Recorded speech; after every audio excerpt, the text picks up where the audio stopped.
Hello friends எல்லாருக்கும் வணக்கம். நான் சிக்கன் பிரியாணி தான் செய்ய போகிறேன். எண்ணெய் ஊற்றிட்டு நான் ஒரு 200 கிராம் எண்ணெய் ஊற்றிக்கோங்க. நான் கடலெண்ணெய் ஊற்றல, சன்ஃப்ளவர் ஆயில் எண்ணெய் தான் ஊற்றினேன்.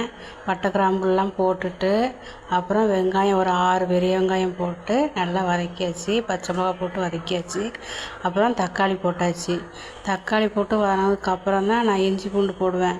வெங்காயம் போட்டு இஞ்சி பூண்டு போட்டு அடி பிடிக்கும், சுரண்டிகிட்டே இருக்கணும், அது நமக்கு இம்சை.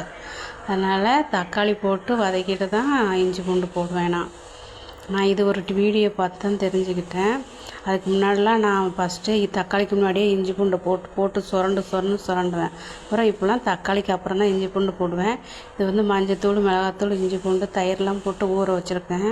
சிக்கனை கழுவி அதுக்கப்புறம் தக்காளி நல்லா இஞ்சி பூண்டு தக்காளிலாம் நல்லா மசிஞ்சதுக்கப்புறம் புதினா போட்டிருக்கிறேன்.